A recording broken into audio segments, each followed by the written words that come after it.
En gros, pour ceux et celles voilà, qui adoptent une approche plus superficielle des relations, le frisson de tomber amoureux peut devenir une addiction. Plutôt que de rechercher la profondeur d'une véritable connexion, beaucoup recherchent l'euphorie passagère de la situation. Une expérience rendue encore plus courante par les innombrables façons dont nous pouvons maintenant nous rencontrer et interagir.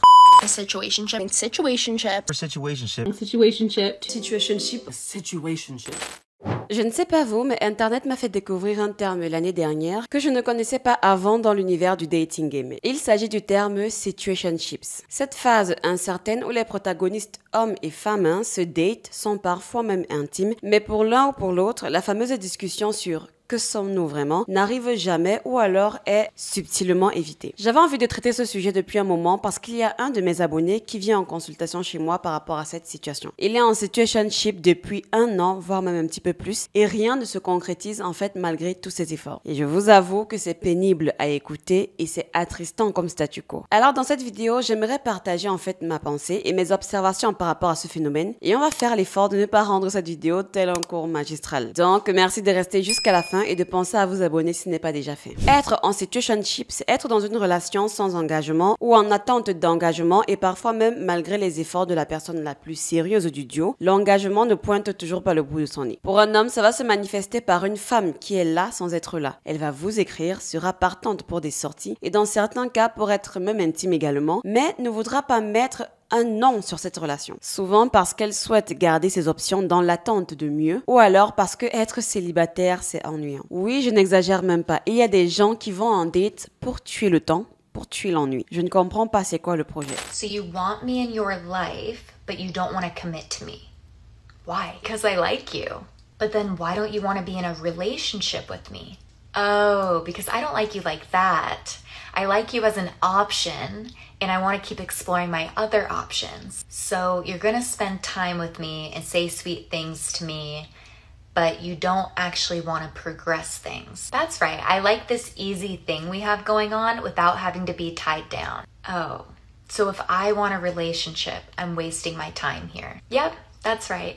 Vous faites qu'une personne s'entiche de vous alors que vous savez très bien que vous n'êtes pas là pour du sérieux. En fait, vous là, vous méritez de recevoir des doses de feu bien sévères. Bref, pour vous dire à quel point le phénomène est omniprésent, le terme situationship est désormais même disponible en option sur des applications de rencontres comme Bumble où il y a littéralement l'option intimité sans engagement lorsque l'application vous demande ce que vous recherchez. L'incertitude et la peur entourant les relations modernes sont de plus en plus fortes. L'engagement semble risqué. Les options sont abondantes parce que chaque jour, le nombre de personnes qui souhaitent s'amuser sans prise de tête ne cesse d'augmenter. Et tant de personnes en fait se retrouvent volontairement ou involontairement dans une dynamique dans une relation en fait sans véritable titre ou structure derrière. Et vous allez remarquer que ces situationships sont de plus en plus encouragés au sein de notre société et cela nous conduit à être plus indignes de confiance les uns envers les autres, moins épanouis et même entrave notre capacité à nous accomplir. Pour ceux qui l'ignorent, sachez qu'il y a une bonne dose de science derrière le fait de tomber amoureux et surtout pourquoi nous le faisons. Contrairement à la luxure qui est souvent confondue avec l'amour et motivée par une poussée de testostérone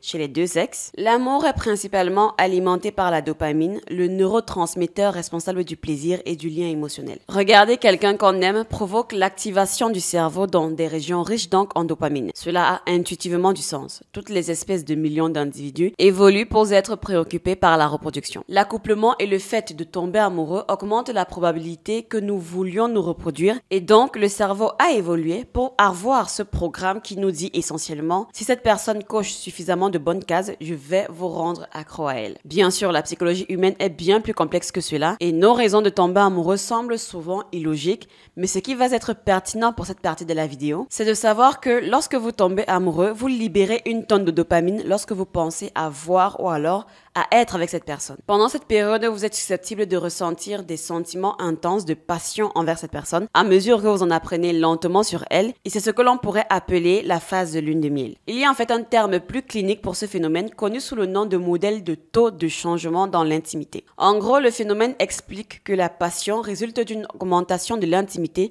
qui se produit par exemple lorsque les partenaires romantiques apprennent de nouveaux détails l'un sur l'autre, partagent de nouvelles expériences et communiquent de l'affection l'un envers l'autre. C'est pourquoi en fait la phase de lune de miel est si spéciale. Premièrement parce que c'est une nouvelle expérience, quelque chose que le cerveau désire et on sait à quel point notre cerveau est friand de tout ce qui est nouvelle expérience. Deuxièmement, si vous et votre partenaire êtes profondément connectés, votre cerveau en fait inonde de dopamine renforçant la relation. Mais comme beaucoup d'entre vous le savent, cette phase ne dure pas éternellement. Plus vous vous familiarisez avec quelqu'un et moins ces surprises et nouveautés sont fréquentes, plus la passion et la poussée de dopamine commencent à se stabiliser, voire même à s'estomper. Cela m'amène donc à la première raison pour laquelle je pense que les situationships sont en hausse. Les rencontres en série n'ont jamais été aussi faciles, surtout pour les femmes, on ne va pas se mentir, et par ricochet pour les hommes qui, attention, note très importante, se démarquent ou alors se configurent pour être ceux-là qu'on choisira comme partenaire de marathon relationnel ou alors de marathon sexuel. En gros, pour ceux et celles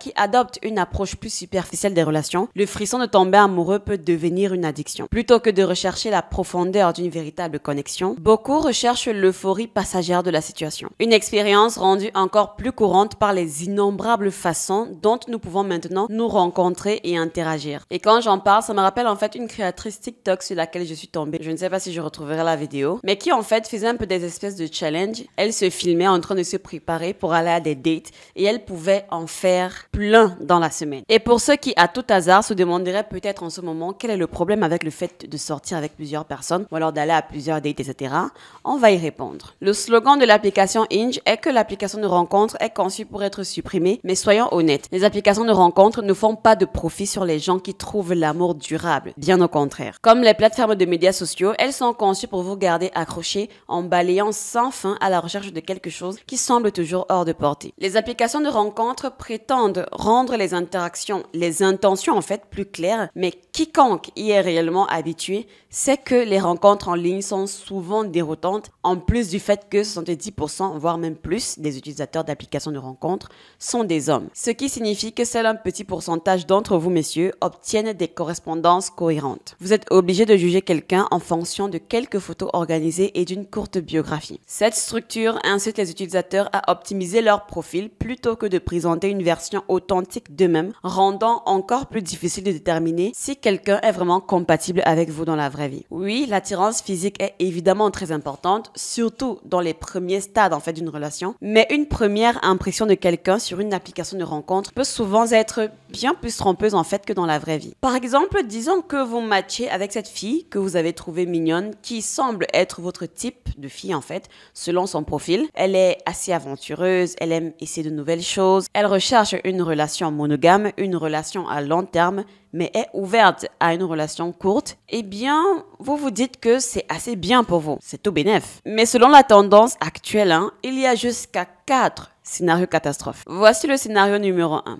Après quelques jours de conversation sur l'application, ou alors par message, peu importe, elle arrête de vous écrire et là vous vous dites « Nous ne nous sommes même pas encore rencontrés. Quel était donc l'intérêt de matcher si elle n'allait même pas me donner une vraie chance ?» Voici le scénario numéro 2. Vous vous rencontrez et elle ne ressemble absolument en rien à son profil, à la fois de par sa façon de penser, la façon dont elle s'est décrite dans ses intérêts et son apparence. Vous vous sentez trompé et vous ne voulez plus la revoir. Voici le scénario 3. Vous vous rencontrez, le rendez-vous se passe bien selon vous, enfin à vos yeux. À la fin du rendez-vous, vous vous dites que vous aimeriez bien le refaire, vous aimeriez bien la revoir et elle est d'accord, puis elle vous ghost. Comme ça. Vous n'entendez plus jamais parler d'elle et elle vous a dématché même sur l'application de rencontre. Vous n'avez absolument aucune idée de ce que vous avez fait ou alors de ce que vous avez pu dire pour qu'elle le fasse. Tout ce que vous savez, c'est que vous vous sentez pire en fait dans votre peau. Et voici le scénario 4. Elle a dit qu'elle voulait une relation à long terme mais était ouverte à une relation courte. Elle a dit qu'elle voulait la monogamie. Super. Vous allez à plusieurs rendez-vous avec elle et vous sentez en fait que vous développez une relation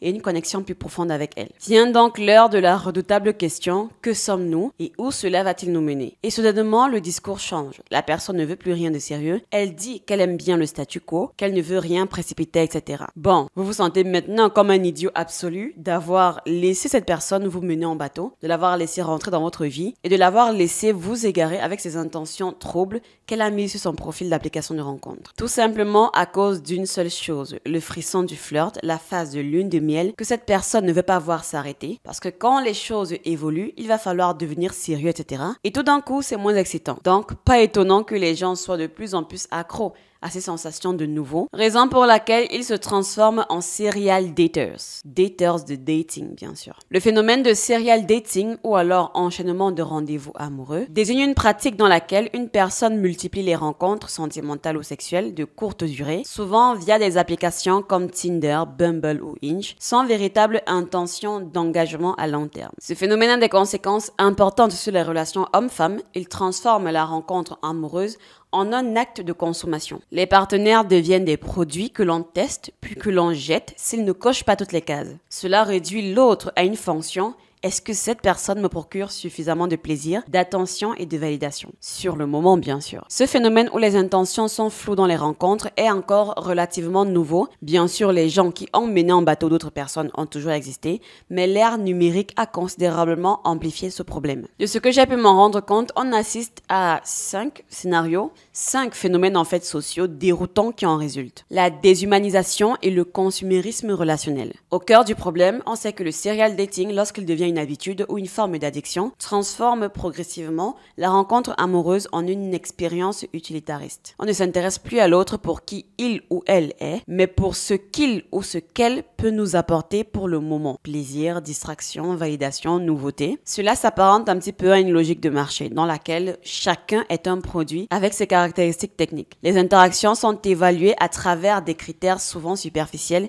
et les partenaires deviennent interchangeables. Et une femme qui en devient accro, ça donne ça. Un nouveau match chaque semaine, un verre en terrasse le jeudi, un rapport sexuel éventuellement le samedi soir et un nouveau tour commence la semaine suivante. Elle ne retient plus les prénoms, elle les classe mentalement. Hashtag le timide, hashtag le bon coup, hashtag le relou qui parlait trop de sa mère. Au bout d'un moment, elle a l'impression que les mecs sont comme des articles à l'endos. Tu commandes, tu essayes et tu renvoies si ça ne te plaît pas. Et bien sûr, ce scénario peut s'appliquer à sens inverse. Hypersélectivité et illusion de meilleures options. Au cœur du problème, les applications de rencontres donnent une illusion de choix infini. On pense qu'il y a toujours mieux à portée de swipe. Plus beau, plus drôle, plus ambitieux, plus mystérieux. Cette surabondance crée une hypersélectivité mentale où l'on écarte des partenaires potentiellement compatibles pour des détails insignifiants. Pire même, on devient incapable de s'investir dans une relation car on garde toujours un œil sur la suite du catalogue. Conséquence, une insatisfaction chronique, plus on adoption,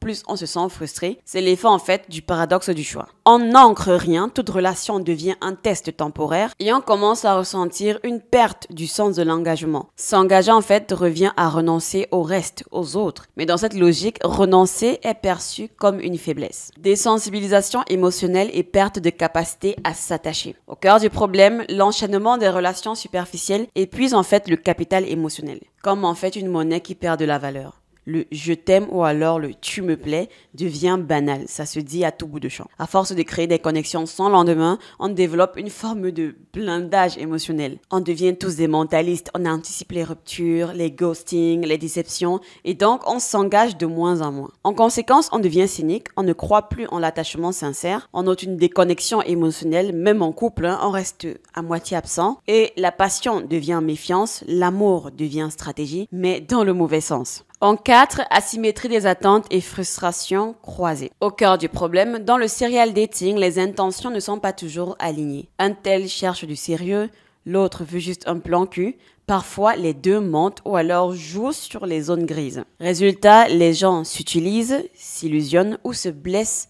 Et pas toujours par malveillance, mais avec en fait beaucoup d'inconscience. Conséquence, on se sent naïf, trompé, rejeté. Les hommes reprochent aux femmes de les manipuler, les femmes reprochent aux hommes de les utiliser, etc. Chacun devient plus dur, plus méfiant, ce qui aggrave la fracture. Et dernier phénomène qu'on remarque, à mon avis, c'est un renforcement des stéréotypes de genre et des rapports de pouvoir. Au cœur du problème, le serial dating exacerbe en fait les dynamiques de domination, de stratégie et de contrôle. Les hommes adoptent parfois une posture d'extrêmes chasseurs, fiers de leur score, tandis que certaines femmes peuvent jouer de leur pouvoir de séduction pour obtenir de l'attention, des cadeaux ou même du réconfort temporaire. Dans ce contexte, les stéréotypes de genre se renforcent, notamment les hommes sont vus comme des prédateurs sans cœur, les femmes comme des manipulatrices émotionnelles. Et il n'y a qu'à voir en fait la montée en puissance de toutes les vidéos Red Pill ou alors des TikTok Love Coach. D'un côté, les coachs qui affirment que les femmes ne veulent que des mecs alpha, qu'il faut coucher avec elles puis disparaître. De l'autre l'autre côté, les créatrices TikTok expliquent comment faire payer le dîner sans jamais répondre après, genre sans donner de suite après le premier rendez-vous. Les deux camps s'imitent, s'accusent et montent les genres l'un contre l'autre. Tout ça parce que personne ne veut chercher réellement à comprendre l'autre depuis que cette guerre des sexes a commencé. Les applications de rencontres, les réseaux sociaux, peu importe en fait, l'univers numérique a permis à ceux qui sont accros à la sensation initiale de papillon de jongler avec plusieurs conversations à la fois, créant ainsi l'illusion de possibilités infinies. Les attentes d'intimité rendent plus difficile l'appréciation du processus plus lent et plus significatif en fait, qui est d'aimer la personne plutôt que d'en tomber amoureux. Oui, je sais, c'est deux choses différentes. Les pics rapides des premiers amours, alimentés par des pics constants de dopamine, créent une illusion que l'amour devrait toujours être excitant et toujours nouveau. Mais lorsque cette intensité se stabilise naturellement, beaucoup l'interprètent comme un signe que la connexion n'est plus spéciale, ce qui les conduit à rechercher le prochain rush de dopamine au lieu en fait d'embrasser les phases plus profondes de l'intimité. En d'autres termes, l'acte de rechercher cette étincelle en divisant votre attention entre plusieurs personnes est la raison même pour laquelle cette étincelle ne finira probablement jamais par s'allumer, et cela s'ajoute à la confusion que créent en fait déjà les applications de rencontres, comme la façon dont Bumble permet aux utilisateurs de sélectionner à la fois intimité sans engagement et relation à long terme comme intention en même temps. Genre, où est la logique? Il n'est pas étonnant que les rencontres modernes soient si frustrantes lorsque les plateformes, même conçues pour aider les gens à se connecter, brouillent les frontières entre l'occasionnel et l'engagé, ce qui rend plus difficile de savoir où l'on en est avec quelqu'un. Mais même en dehors des applications de rencontres qui ont déjà créé leurs propres problèmes de confiance, les réseaux amplifient la peur chez les gens qui pourront en fait vouloir des relations stables à long terme, mais maintenant c'est devenu trop risqué. Bon, étant donné qu'on ne peut pas soulever une situation problématique sans essayer de proposer quelque chose, résultat, la question qui chatouille derrière tout ça, c'est comment trouver le véritable amour dans un monde moderne qui le rend si difficile. Ok, je vous arrête tout de suite. Ce n'est pas l'heure de faire la love coach du tout. Je vais juste aborder ici quelques observations, quelques réalisations en fait que j'ai eues jusqu'à ce niveau. L'une des plus grandes réalisations que j'ai eues sur la compatibilité amoureuse et l'engagement à long terme est que cela dépend en grande partie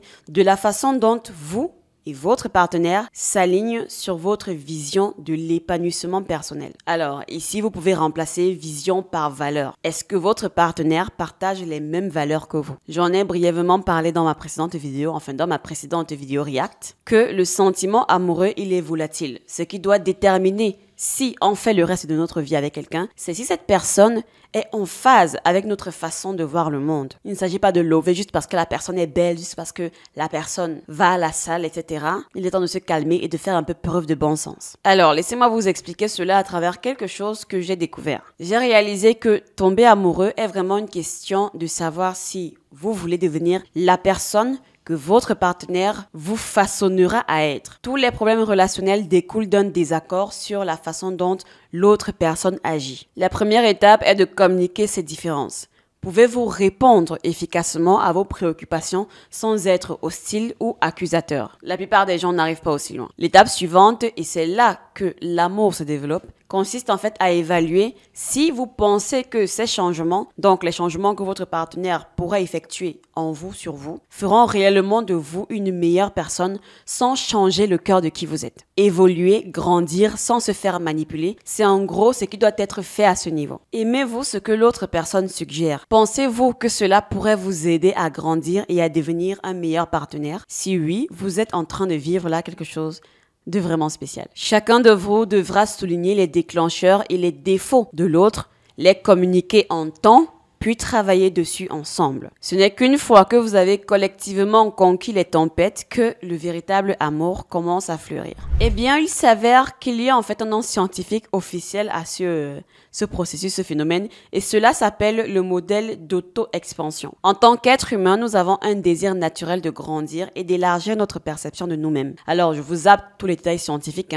mais en gros, ce modèle de fonctionnement nous pousse à vouloir adopter autant de capacités et d'identités que possible et de devenir une personne aussi complète que possible dans de nombreux domaines différents. Lorsque vous rencontrez quelqu'un, cela vous offre une opportunité incroyable de répondre à vos déclencheurs, défauts et lacunes, donc en intégrant les ressources ressources, les perspectives et les caractéristiques de votre partenaire romantique. Lorsque nous faisons cela, la passion et l'amour l'un pour l'autre grandissent. C'est donc essentiellement ce qu'est le modèle d'auto-expansion. Très souvent, nous sommes naturellement attirés par les personnes qui possèdent les capacités et les traits que nous souhaiterions nous-mêmes avoir. Et si vous faites vraiment attention aux personnes qui vous attirent le plus, vous remarquerez probablement ce schéma. Mais la vraie question est de savoir si vous pouvez pratiquer la patience et la croissance personnelle nécessaires pour intégrer ces qualités dans votre propre identité. Et c'est souvent en fait à ce niveau que les choses coincent parce qu'en 2025, et ça depuis des années maintenant, presque plus personne ne veut attendre. Les gens veulent leur shot de dopamine instantanée et dès que les choses commencent à devenir compliquées, on quitte le navire. Voici l'état actuel des relations hommes-femmes. Voilà, je pense que c'est la fin de cette vidéo, plutôt sérieuse, plus analyse et j'espère que le format vous plaira. J'attends vos avis et commentaires en tout cas. Pour ma part, j'aimerais en faire plus sur la chaîne, sur des phénomènes sociaux du genre et donc j'espère que vous montrerez de la force avec les likes et les partages. C'est totalement gratuit et en plus ça me fait super plaisir. Ah oui, ça fait au moins 3 semaines que je vous dis d'aller sur mon Instagram alors que j'ai complètement disparu de là-bas. Je sais, c'est honteux. Bon, aussi pour ma défense, c'était pour des raisons techniques qui ne dépendaient pas vraiment de moi. N'empêche, je serai bientôt de retour avec les fameux formats que je vous avais promis depuis 1000 ans. Donc, abonnez-vous. D'autant plus que je vous prépare un format particulier sur la chaîne en août précisément. Alors, il va falloir vous abonner là-bas en masse. On se dit donc à bientôt dans une prochaine vidéo. Ciao!